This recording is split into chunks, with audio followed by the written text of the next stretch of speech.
Ουσιαστικά πρέπει να έχει την πετριά στο κεφάλι, παιδί μου. Πρέπει να έχει λίγο σε εισαγωγικά τη διαστροφή. Ψυχοθεραπεία κατ' ουσίαν κάνουμε, έτσι. Αλλά θεωρώ ότι παράγουμε και έργο.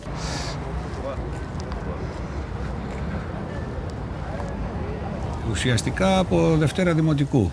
Όταν ήρθαμε εδώ στο Κερατσίνι το 66 με 67 και πήγαινα στο δημοτικό σχολείο, ένας δάσκαλος μάζευε γραμματόσημα και μας μοίησε στο συλλεκτισμό. Βέβαια, στην αρχή όλα τα πιτσιρίκια αρχίσαμε να μαζεύουμε. Ξαναξεκίνησα μετά από το στρατό, μαζεύοντας αρχικά νομίσματα και χαρτονομίσματα και μάρκες που είναι το υποκατάστατο του χρήματος, και στη συνέχεια ξεκίνησα να μαζεύω για την τοπική ιστορία γενικότερα του ευρύτερου Πειραιά.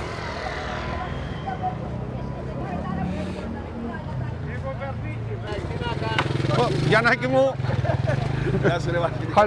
χαζέψαμε Γιάννη. Τι είναι Αλεκό? Η ειδονή είναι αυτό, ειδικά όταν μπορείς και κουμπώσεις τους κρίκους, γιατί πάντα τα αντικείμενα, το ένα πίσω από το άλλο, ας πούμε, και τα τεκμήρια, δεν μπορούν να ολοκληρώσεις μια συλλογή. Βρίσκεις όμως κάτι, γιατί κάτι σου λείπει, κάτι αμφιβάλλεις. Έτσι, όταν βρεις και κουμπώσει αυτό το πράγμα και συνδέεις τους κρίκους, τότε είναι σπουδαίο πράγμα για σένα αυτό. Και στο τέλος, για να μην τα κρατάς, να μην είσαι εγωιστής και να τα κρατάς για τον εαυτό σου, μπορεί να τα κάνεις ένα βιβλίο, μπορεί να τα κάνεις οπουδήποτε, να τα εκθέσεις κτλ., να τα δει και ο υπόλοιπος κόσμος.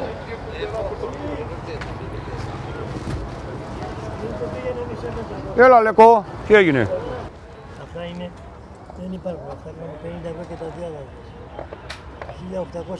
1886 γράφει. Από πού είναι αυτά ρε? Εγγλέζικα. Δεν θα τα πουλήσει επάνω. Τα εγγλέζικα. Πες μου κάτι. Ελληνικά δεν έχεις? Να τα όλα ελληνικά να τα ρεβάσει. Πού το ξέρεις τον Ιάκωβο έτσι? Εγώ μωρέ δεν το ξέρω. Χρόνια. Τι να τα κάνω ρε, άσε με ρε. Από εκεί βιοπορίζομαι δηλαδή, από αυτό το πράγμα. Κατεβαίνω λοιπόν κάθε πρωί στον Πειραιά, στο Παζέρι, αγοράζω κάποια αντικείμενα ή βρίσκω ή οτιδήποτε, ή μου δίνουν φίλοι ή ανταλλάσσω ή οτιδήποτε τέτοιο, και το Σαββάτο-Κυριακή ανεβαίνω στο Θησίο με φίλους συλλέκτες που τους παίρνω τηλέφωνα, ενδιαφέρονται για τον τόπο τους, για το χωριό τους. Καλημέρα.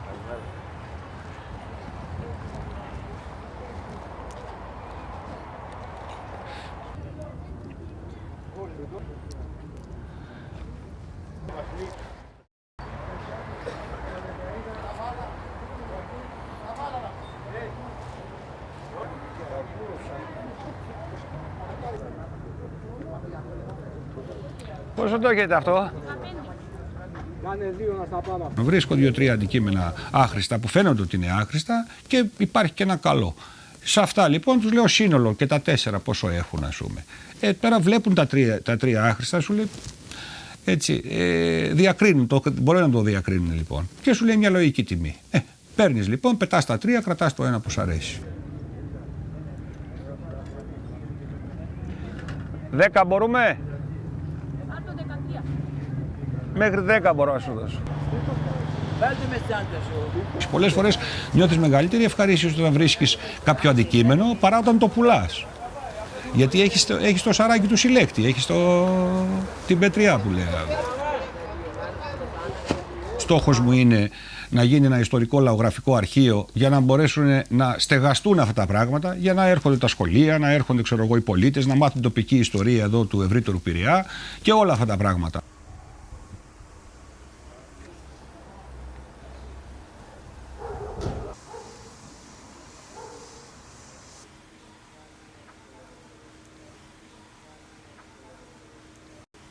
Όλα τα αντικείμενα είναι αγαπημένα, τίποτα ξεχωριστό που ουσιαστικά δεν έχει καμιά ιδιαίτερη αξία, αλλά εν προκειμένου όποιος και να μου έλεγε, εδώ η παρτιτούρα της Μπελίνας, τα παιδιά του Πειραιά, όποιος και να μου έλεγε σου δίνω ξέρω εγώ όσα χρήματα θέλεις, δεν θα την έδινα.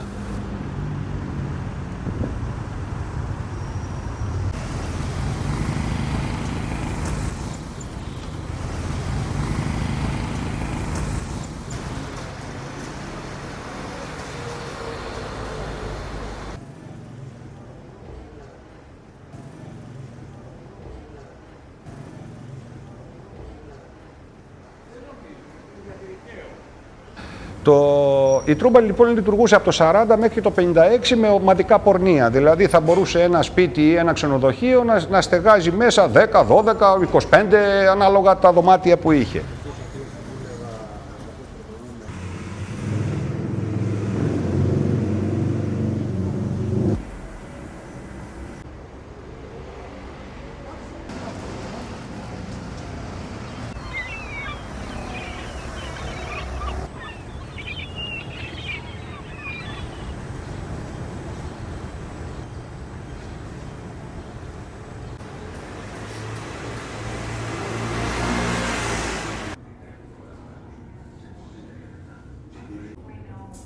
Είναι ένας από τους 3 κινηματογράφους. Οι άλλοι κινηματογράφοι έκλεισαν. Το Ολυμπίκ μεταφέρθηκε εδώ και συνεχίζει τη λειτουργία του εδώ και σχεδόν 50 χρόνια.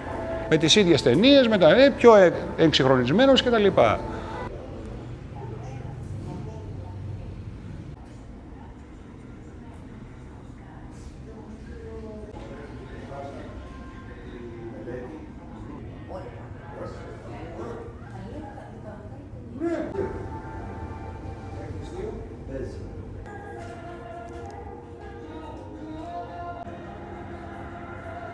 Μεταξύ των πελατών λοιπόν και των θαμώνων της Τρούμπας ήταν και οι Γερμανοί στρατιώτες. Η αντίσταση λοιπόν από τις κοπέλες που δούλευαν στα πορνεία της Τρούμπας ήταν να κολλήσουν με αφροδίσια τους Γερμανούς στρατιώτες, έτσι. Λοιπόν, αφού είχαν κολλήσει αρκετούς, η διοίκηση των Γερμανών κατάλαβε το τι παιχνίδι πεζόταν εδώ και τους έφτιαξε στο Φάληρο ένα μεταξύ διασκεδαστήριο κτλ. Και πάνω ήταν Γερμανίδες στρατιωτίνες που εξυπηρετούσαν τους Γερμανούς στρατιώτες, πόρνες ουσιαστικά που τις είχαν φέρει από εκεί. Ο τρόπος που λειτουργούσαν λοιπόν εκεί, τους δίνανε κάθε εβδομάδα, κάθε 15 μέρες, ποιος ξέρει πότε, μία μάρκα εισόδου στον κάθε Γερμανό στρατιώτη για να επισκέπτεται αυτό. Το Soldatenheim Altfallern. Με αυτή τη μάρκα ήταν η είσοδός τους σε αυτό το μαγαζί που είχαν δημιουργήσει εκεί.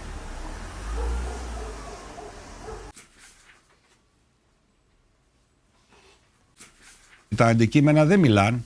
Πρέπει ο συλλέκτης να έχει αποκτήσει τα αντανακλαστικά και την εμπειρία, να μπορέσει να τα ρωτάει και αυτά να του απαντούν και να τα συνδέσει στο ιστορικό τους πλαίσιο.